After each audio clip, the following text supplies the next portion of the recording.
All right, young scholars, welcome back.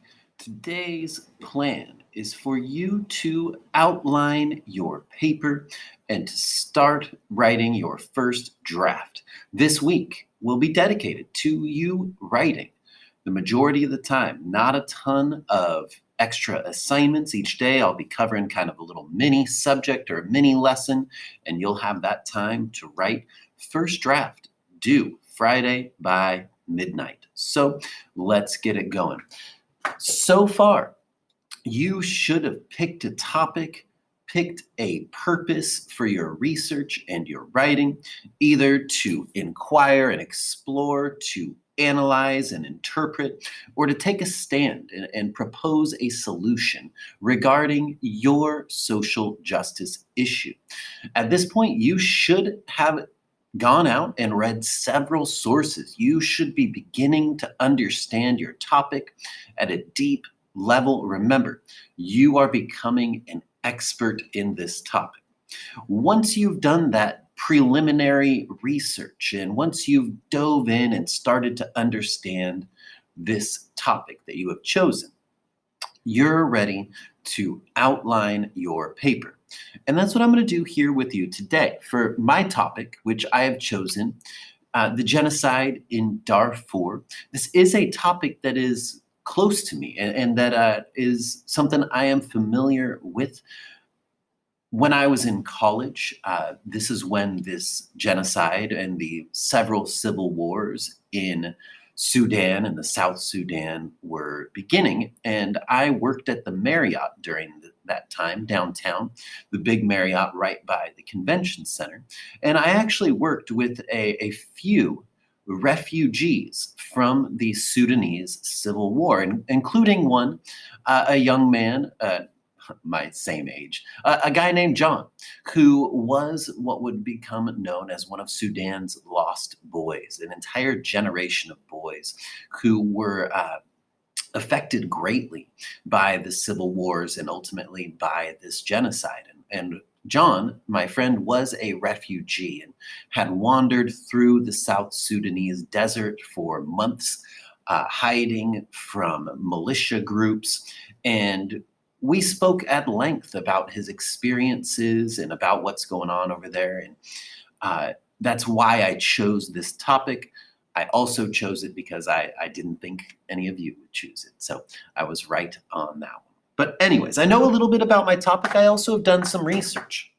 And what that has led me to is to choose my topic, the genocide in Darfur.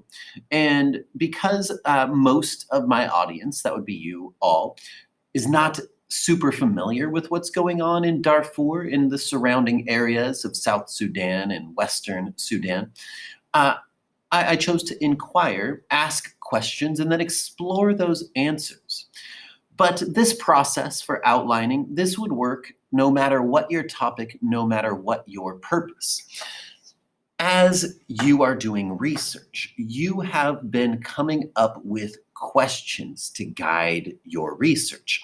And as you researched, you probably came up with some more essential questions. These are questions of if we want our audience to understand your topic and what's going on, these are questions that you will need to answer in your research.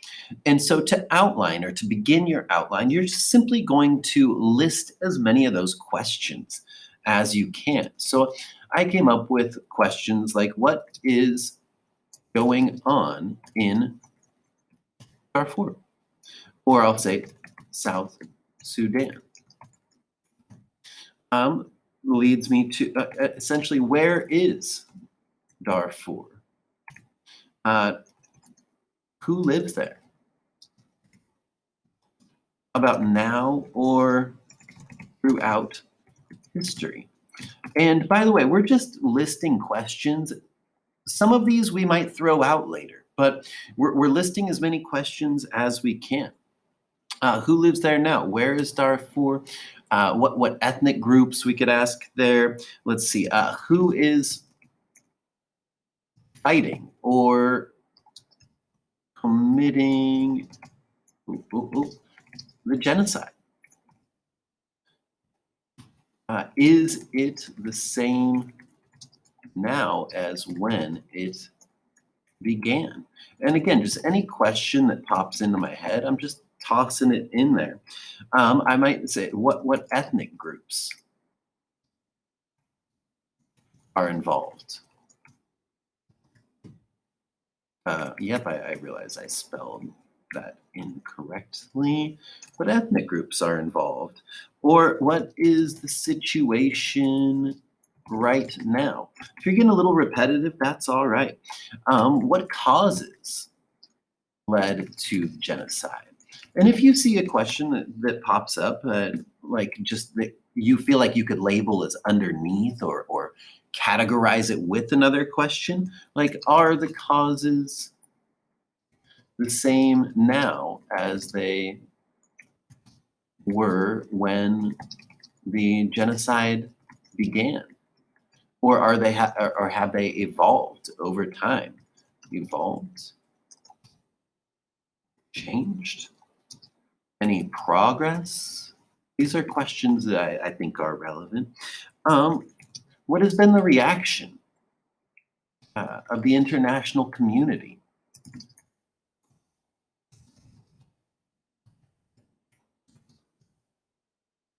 What's been the reaction of the international community? What has been done so far? So far to stop the genocide?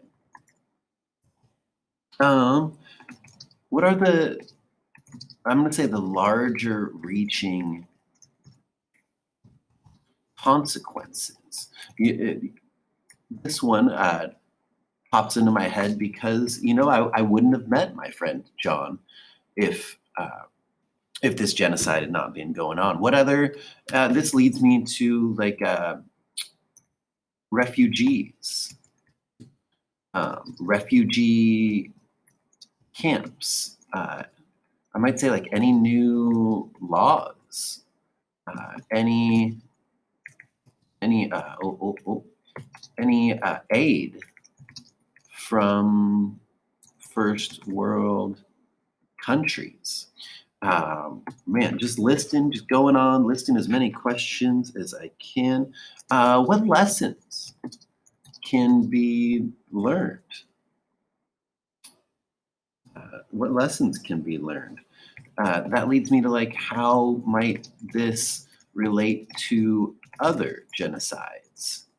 Or are there any other genocides occurring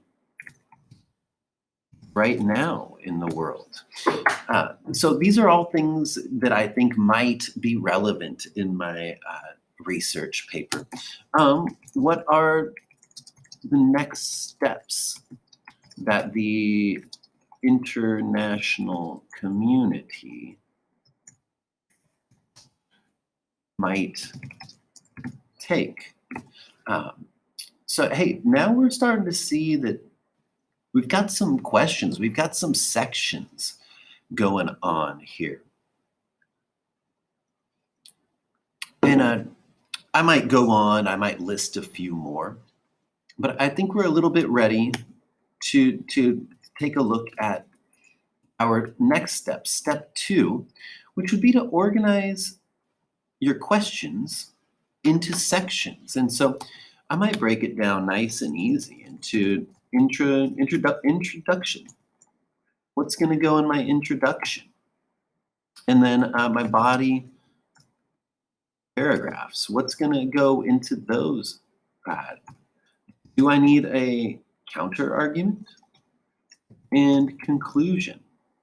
Or perhaps is my counter argument or those ideas, are those going to fit into my body paragraphs? Is this a topic that I even need to include a counter argument?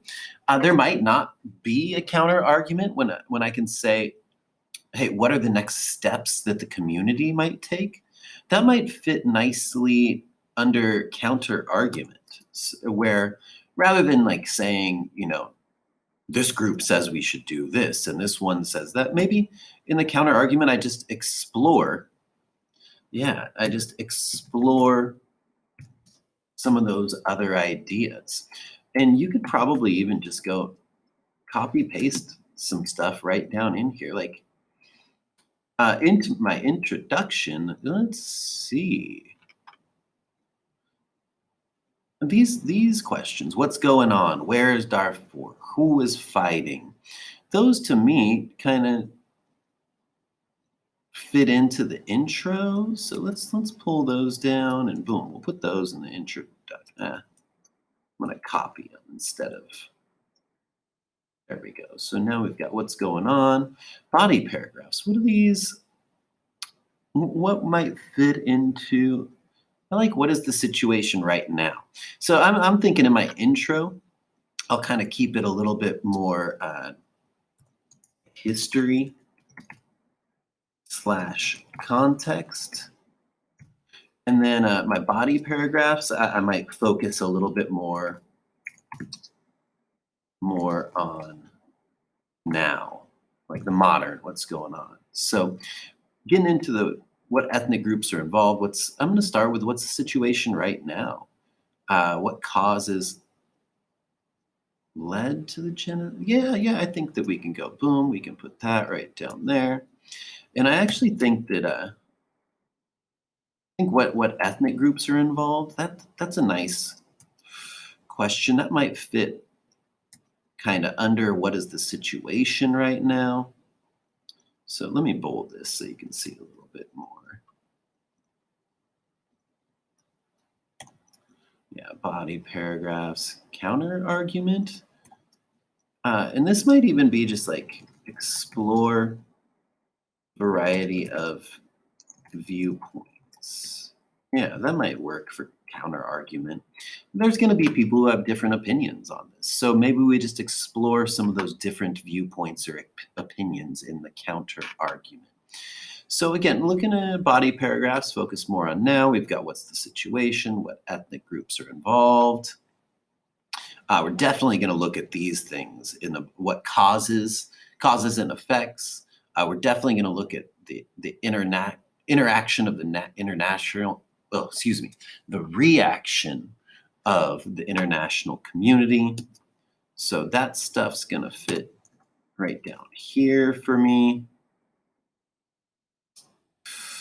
And then let's see what's been done so far to stop the genocide. And then I might do a whole, what are the larger reaching consequences?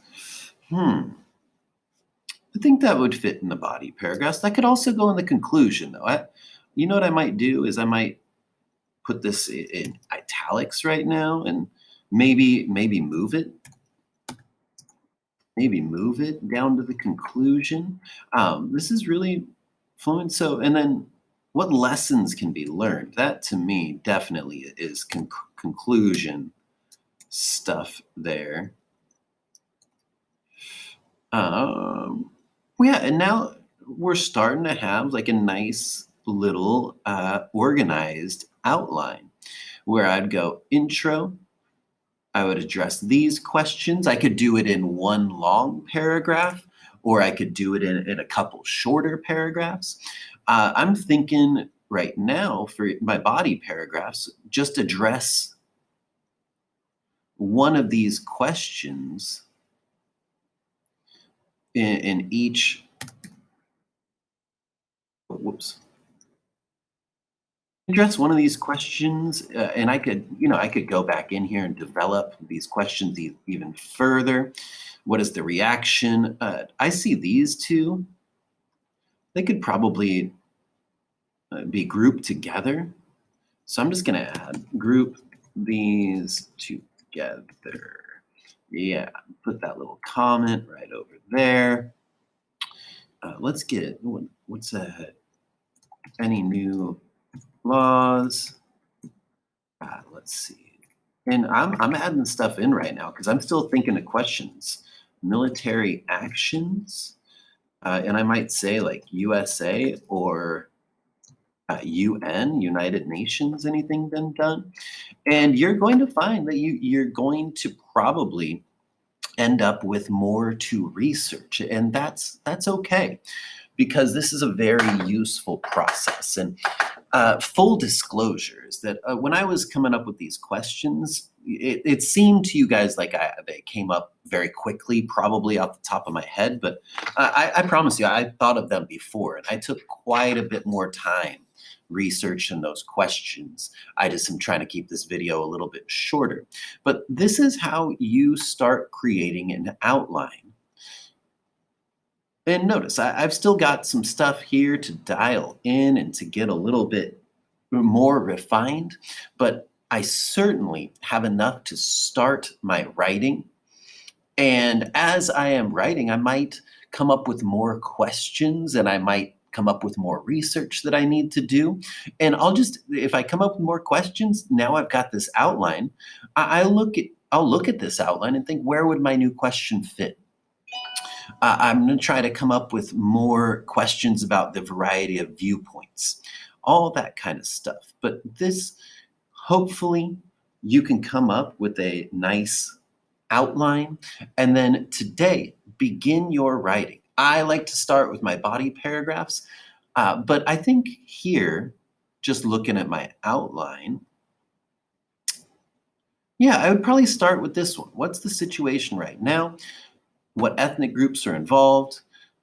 What is there still fighting? Uh, where? How often? I might look at some like deaths or statistics. And as you can see, my brain's still working. I'm still coming up with stuff. And no, you don't. You might come up with questions that you end up cutting out of your outline. It might be too long. Maybe I don't have time to go down as this whole as far as new laws or military actions. But it's up to you to start making those decisions. What stays in the outline? What's going to get the most focus? What am I going to cut out? That's what this first draft is all about. So, young scholars, get to writing, create an outline today, tomorrow, or sorry, create an outline today, start writing today. Tomorrow, we're going to take a little bit of a look at using some academic templates, writing body paragraphs. You'll have plenty of time to write. Thursday, we're going to take a little bit more detailed look at the conclusion in MLA format. Friday, almost a pure writing day. All right, young scholars, have a glorious day. Good luck.